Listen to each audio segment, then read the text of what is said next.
Assalamualaikum warahmatullahi wabarakatuh. Selamat datang di Sepenggal Cerita. Hari ini kita akan menyimak kisah legendaris dari kaki Gunung Lawu, asal-usul Telaga Sarangan. Jangan lupa untuk like, komen, subscribe, dan share agar cerita ini terus hidup. Aktifkan subtitle untuk pengalaman menonton yang lebih baik. Selamat mendengarkan. Dahulu kala, di kaki Gunung Lawu yang megah dan anggun, hiduplah sepasang suami istri yang dikenal dengan nama Ki Pasir dan Nyai Pasir. Mereka tinggal di sebuah pondok sederhana yang dikelilingi hutan lebat dan ladang yang subur.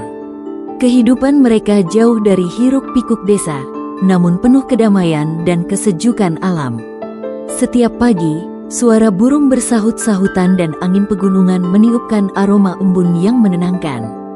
Dalam kesederhanaan itu, Ki Pasir dan Nyai Pasir hidup dengan penuh syukur, saling menyayangi, dan rukun menjalani hari-hari mereka. Meski hidup mereka tampak sempurna di mata orang lain, ada satu hal yang selalu dirindukan dalam hati Ki Pasir dan Nyai Pasir, kehadiran seorang anak. Tahun demi tahun mereka lewati bersama tanpa ada tangis bayi yang mengisi rumah mereka. Dalam sepi malam, sering terdengar suara lirih Nyai Pasir yang berdoa sambil meneteskan air mata, memohon kepada Sang Pencipta agar diberi keturunan. Ki Pasir pun tak henti memanjatkan doa dalam semedinya, berharap permintaan mereka didengar oleh langit. Setiap tetes keringat yang jatuh saat bekerja di ladang, setiap jejak kaki saat berburu di hutan, selalu diiringi dengan harapan yang sama, seorang anak laki-laki yang akan mewarisi cinta mereka dan menjaga tanah yang mereka cintai. Hari-hari berlalu tanpa tanda-tanda jawaban. Namun suatu pagi yang cerah, saat embun masih menggantung di ujung daun, seekor kijang melintas di hadapan Nyai Pasir yang sedang berkebun. Kijang itu tidak tampak takut, malah menatapnya dengan lembut. Beberapa hari kemudian, Nyai Pasir mulai merasakan perubahan dalam tubuhnya. Harapan yang telah lama disemai akhirnya tumbuh nyata. Sang Pencipta mengabulkan doa mereka. Dengan hati penuh sukacita, Ki Pasir dan Nyai Pasir menyambut kabar bahagia itu. Tak lama kemudian, lahirlah seorang bayi laki-laki yang sehat dan tampan, yang kemudian mereka beri nama Joko Lelung, yang berarti anak pengembara. Kehadiran Joko Lelung menjadi berkah terbesar dalam hidup pasangan suami istri itu. Tawa kecilnya memenuhi setiap sudut rumah. Ki Pasir menjadi lebih giat bekerja, dan Nyai Pasir pun lebih semangat merawat ladang mereka. Seiring waktu, Joko Lelung tumbuh menjadi anak yang cerdas, berani, dan penuh rasa ingin tahu. Ia sangat suka menjelajahi hutan-hutan, memanjat bukit, dan menyusuri lembah. Bahkan sejak usia belia, ia sering menghilang selama beberapa hari untuk berkelana ke tempat-tempat yang belum pernah ia datangi. Ketika kembali ke rumah, ia selalu membawa cerita baru tentang gunung, sungai, dan makhluk-makhluk hutan yang ia temui. Namun, kebiasaan Joko Lelung yang gemar bepergian lama-lama membuat Ki Pasir dan Nyai Pasir merasa kehilangan. Mereka jarang melihat putra sematawayang mereka berada di rumah. Joko Lelung lebih sering menyendiri untuk bersemedi, mengolah ilmu kebatinan, mencari makna hidup dan kesejatian diri. Hanya sesekali ia mampir ke rumah, menyapa kedua orang tuanya, lalu pergi lagi entah kemana. Meski dalam hati mereka merindukan kehadiran dan bantuan Joko Lelung, terutama saat usia Ki Pasir mulai menua, namun mereka tak pernah mengeluhkan hal itu. Mereka percaya bahwa anaknya sedang menapaki jalan hidupnya sendiri. Kian hari, usia Ki Pasir makin bertambah, dan tubuhnya mulai menunjukkan tanda-tanda kelelahan yang tak dapat ditutupi. Pundaknya yang dulu tegap kini mulai membungkuk. Tangannya yang dahulu kuat mencangkul tanah kini gemetar saat menggenggam cangkul. Nyai Pasir pun semakin khawatir. Mereka berdua semakin merindukan sosok Joko Lelung yang dulu menjadi pusat kebahagiaan. Meski berat, mereka tetap menjaga perasaan sang anak dengan tak menyuarakan beban hati mereka. Dalam diam, Ki Pasir menahan rasa lelahnya, berharap suatu saat Joko Lelung akan kembali untuk menetap dan merawat mereka di masa tua. Suatu malam, saat bintang-bintang bertaburan di langit Gunung Lawu, Ki Pasir memutuskan untuk pergi ke sebuah gua keramat yang tersembunyi di balik rimbunnya hutan. Di sanalah ia berniat bertapa dan bersemedi, memohon kepada Sang Maha Kuasa kekuatan untuk menjalani sisa hidupnya dengan tubuh yang sehat dan umur yang panjang. Ia membawa air suci dan sesaji sederhana, lalu duduk bersila di tengah kegelapan gua yang hanya diterangi cahaya pelita kecil. Dalam hening malam, suara angin, tetesan air dari stalaktit, dan detak jantungnya sendiri menjadi irama doanya. Hari berganti malam, malam berganti pagi. Dalam semedinya yang panjang, Ki Pasir mendapatkan sebuah penglihatan. Sebuah cahaya terang muncul dalam gua, lalu terdengar suara halus namun tegas memanggil namanya. Suara itu mengabarkan bahwa tubuhnya yang lemah dapat kembali kuat. Bahkan ia bisa memperoleh kehidupan yang lebih panjang dari manusia biasa. Namun, untuk mencapainya, ia harus memakan sebuah telur besar yang akan ia temukan di dekat pohon tua setelah ia keluar dari gua. Suara itu memperingatkan bahwa keputusan itu akan membawa konsekuensi besar yang belum tentu bisa diubah kembali. Pagi harinya, Ki Pasir keluar dari gua dengan langkah yang ringan, seolah semangatnya kembali pulih. Dalam hatinya ia bertanya-tanya apakah yang ia alami hanyalah mimpi atau pertanda sesungguhnya. Namun saat ia menuruni bukit menuju ladang, matanya tiba-tiba tertumbuk pada sesuatu yang mencolok di bawah sebuah pohon tua, sebuah benda bulat berwarna keemasan, menyerupai telur tetapi jauh lebih besar dari telur manapun yang pernah ia lihat. Hatinya bergetar, ia teringat pada suara dalam semedinya. Dengan penuh rasa ingin tahu dan percaya, ia membawa benda itu pulang. Sesampainya di rumah, Ki Pasir memandangi telur besar itu berulang kali. Ia menimbang-nimbang apakah ia benar-benar harus memakannya. Namun rasa percaya pada petunjuk semedi membuatnya mantap. Ia membagi telur itu menjadi dua bagian, satu untuk dirinya, dan satu lagi untuk Nyai Pasir. Pagi itu, Nyai Pasir telah lebih dahulu berangkat ke hutan untuk mencari kayu bakar. Ki Pasir kemudian memasak bagiannya dan menyantapnya hingga habis. Rasa telur itu aneh, sedikit pahit namun hangat di perut. Tak lama setelah itu, Ki Pasir pergi ke ladang dengan hati yang berbunga-bunga. Ia merasa tubuhnya lebih bertenaga, langkahnya ringan seperti ketika ia masih muda. Namun kebahagiaan itu tidak bertahan lama. Saat sedang berjalan menuju ladang, Ki Pasir tiba-tiba merasa kepalanya berdenyut hebat. Pandangannya mulai berkunang-kunang, dan tubuhnya mendadak panas seperti terbakar dari dalam. Ia berhenti di bawah pohon, mencoba menenangkan diri. Namun rasa panas itu semakin menjadi-jadi, dan kulitnya mulai terasa gatal luar biasa. Ki Pasir menggaruk tubuhnya dengan liar, tapi semakin digaruk, rasa gatal itu malah menyebar dan menimbulkan sensasi perih yang menyiksa. Pelan-pelan, kulit Ki Pasir mulai berubah. Ia meraba lengan dan punggungnya, dan terkejut bukan main saat mendapati permukaannya menjadi kasar, bersisik seperti kulit ular. Ketakutan mulai merayapi dirinya. Ia merasa ada sesuatu yang mengerikan sedang terjadi pada tubuhnya. Dalam kepanikan, Ki Pasir berlari terbirit-birit menyusuri hutan, mencari sumber air terdekat. Ia berpikir jika tubuhnya direndam, mungkin panas dan gatal ini akan mereda. Nafasnya memburu, keringat bercucuran, dan sisiknya terus tumbuh makin tebal. Akhirnya, ia menemukan sebuah mata air di tengah hutan. Tanpa pikir panjang, Ki Pasir langsung menceburkan diri ke dalamnya. Air yang sejuk memang sedikit menenangkan gejolak dalam tubuhnya, tapi tidak menghentikan perubahan yang terus berlangsung. Perlahan, bentuk tubuhnya mulai memanjang.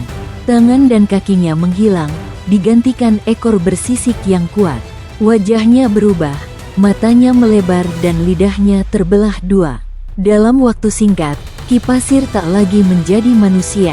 Ia telah menjelma menjadi seekor naga besar yang mengerikan, sebuah makhluk yang tidak pernah ia bayangkan akan menjadi dirinya.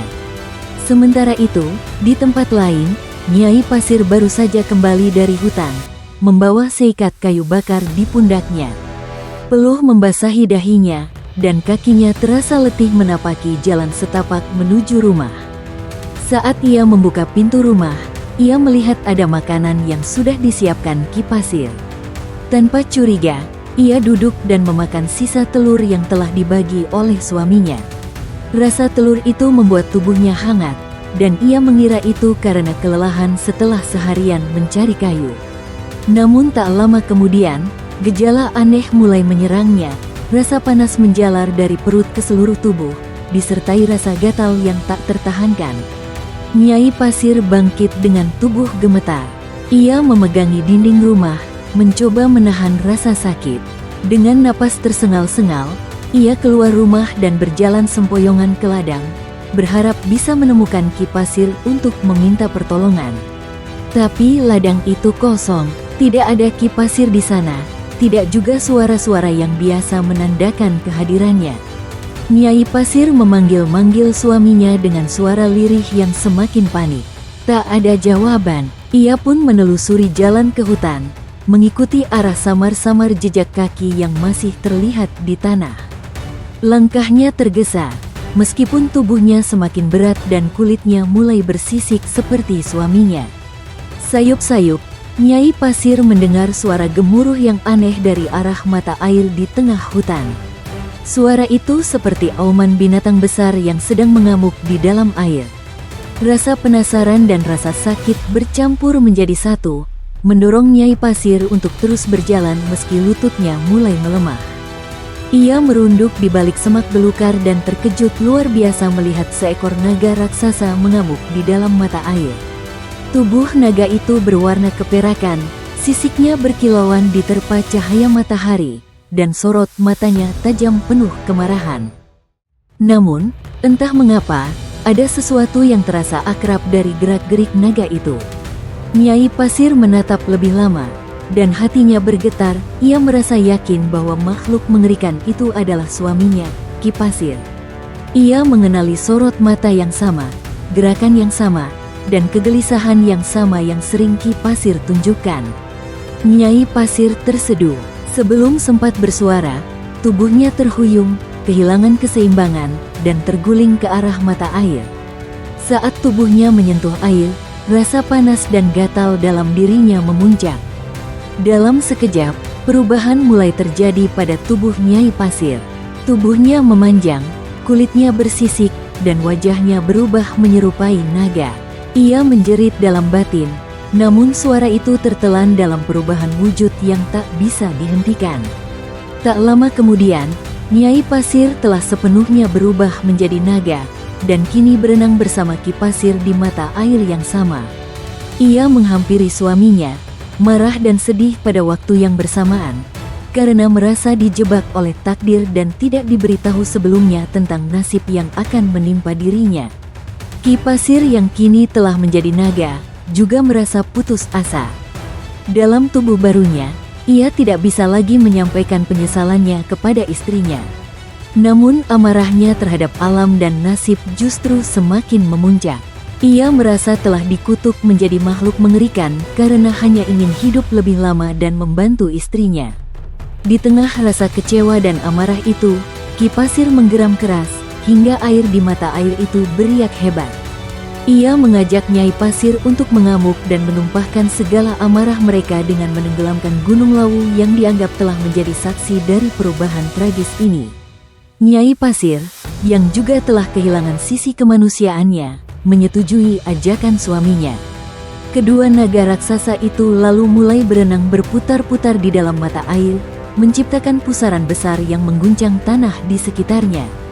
Air mulai meluap dari mata air itu, menggerus tanah, pepohonan, dan batu-batu besar. Lubang besar pun terbentuk akibat pusaran itu, makin lama makin dalam. Dari dasar bumi, semburan air muncul dengan deras. Desa-desa di sekitar kaki Gunung Lawu mulai dilanda kepanikan karena suara gemuruh yang seolah berasal dari perut bumi. Di kejauhan, Joko Lelung yang baru saja selesai bertapa di lereng Gunung Lawu merasakan guncangan hebat di tanah. Burung-burung beterbangan panik, dan langit perlahan diselimuti awan gelap yang menggelayut rendah. Ia mendongak, menatap langit yang mencekam, dan firasat buruk mulai mengusik hatinya. Tanpa menunda waktu, ia bergegas turun menuju desanya. Namun sepanjang perjalanan, ia melihat pepohonan tumbang, tanah yang retak, dan gemuruh air yang menyerupai amukan makhluk raksasa.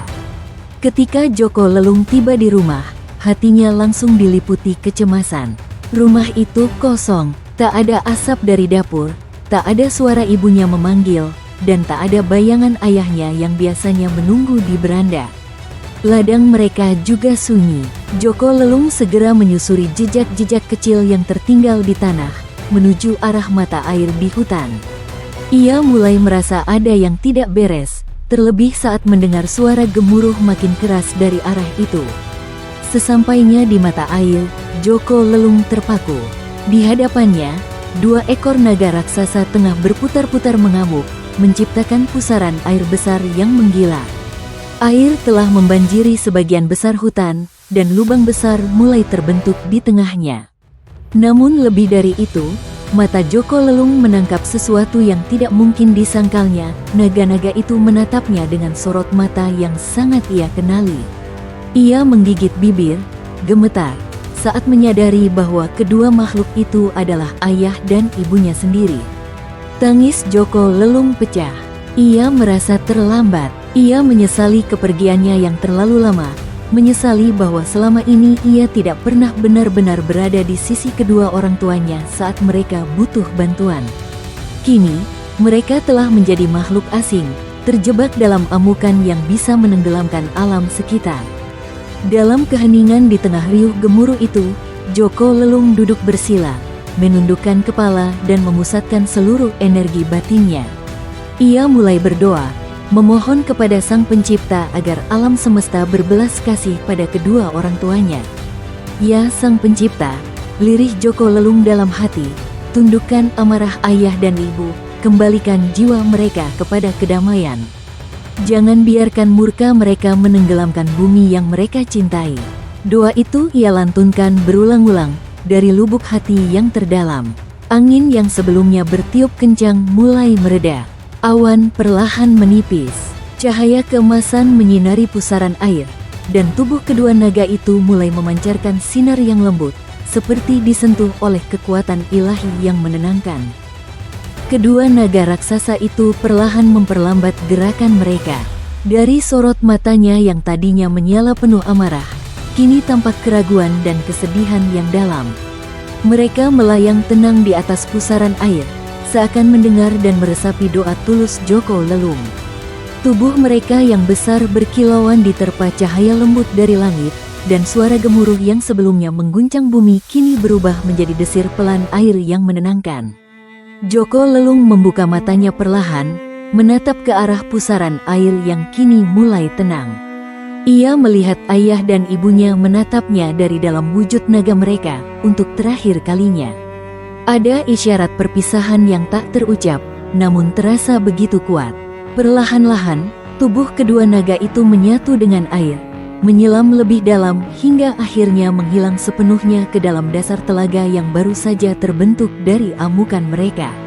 Air yang tersisa dari pusaran itu kini membentuk danau yang luas dan tenang, dikelilingi pepohonan dan bebatuan yang masih basah oleh sisa banjir.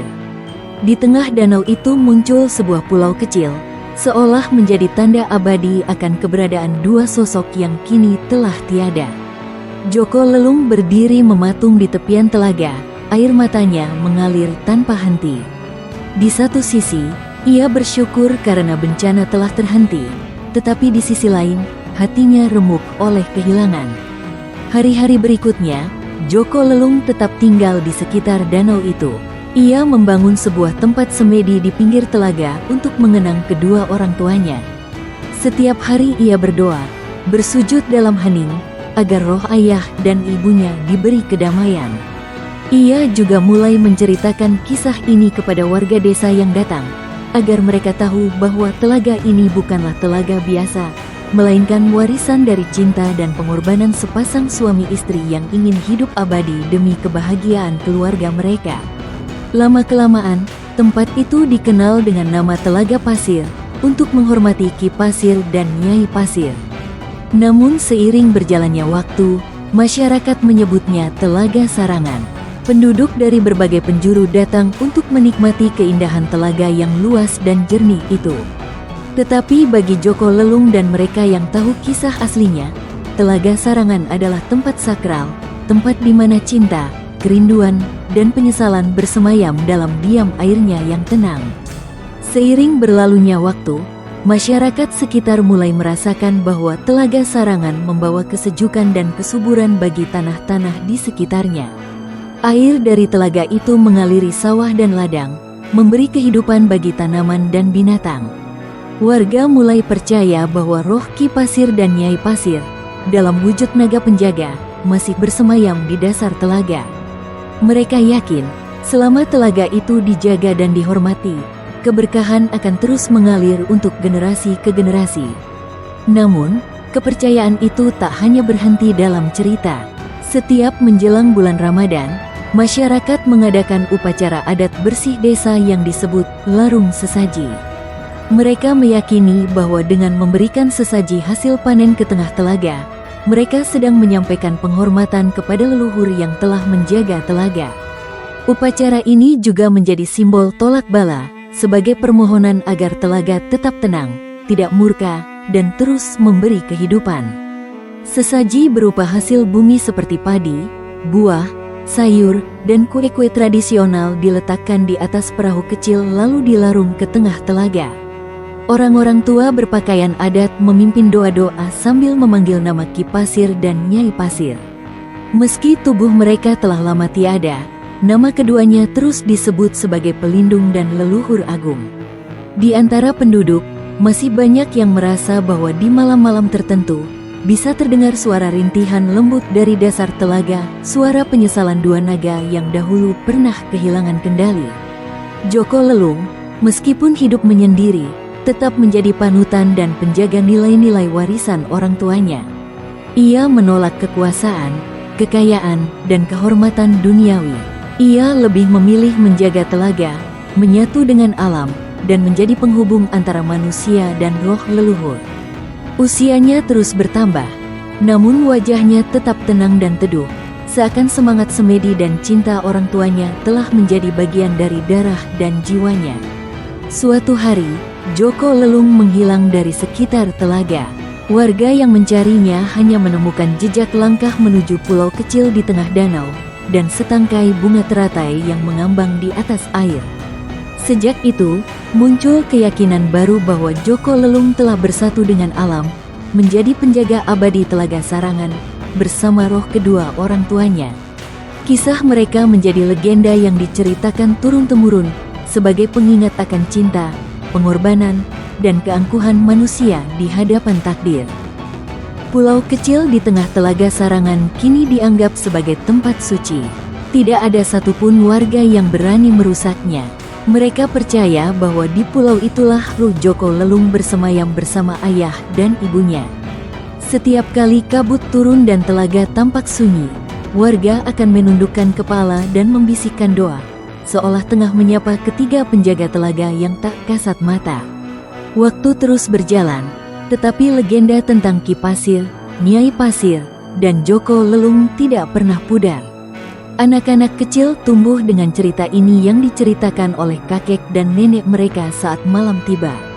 Para pemuda menjadikannya sebagai pengingat untuk tidak meninggalkan orang tua, dan para orang tua menjadikannya cermin agar tak tergoda oleh keinginan yang melampaui batas kodrat manusia. Telaga Sarangan kini menjadi tempat wisata yang terkenal, namun tetap dijaga kesakralannya. Masyarakat menjaga adat, menjaga alam, dan menjaga warisan cerita ini sebagai bagian dari jati diri mereka. Setiap upacara larung sesaji diadakan bukan hanya sebagai tradisi, tetapi sebagai bentuk penghormatan terhadap alam dan leluhur. Air yang mengisi telaga itu bukan hanya air biasa, melainkan air yang menyimpan kenangan, pengorbanan, dan doa-doa yang tak pernah henti. Sesekali, ada pengunjung yang mengaku melihat bayangan dua naga besar berenang jauh di kedalaman air, dan kadang mendengar sayup suara kidung dari tengah telaga saat malam sunyi. Meski tak ada yang bisa membuktikan secara nyata, tak seorang pun berani mengingkari cerita yang hidup dalam hati masyarakat Sarangan. Karena kisah ini bukan hanya tentang kejadian masa lalu, tapi juga tentang hubungan antara manusia, alam, dan kekuatan yang lebih tinggi. Legenda Telaga Sarangan mengajarkan bahwa keinginan manusia akan keabadian dan kekuatan bisa berubah menjadi malapetaka bila tidak diimbangi dengan kebijaksanaan. Ia juga mengingatkan pentingnya kasih sayang dalam keluarga, bahwa hadir dan mendampingi orang tua saat mereka lemah adalah bagian dari bakti yang hakiki.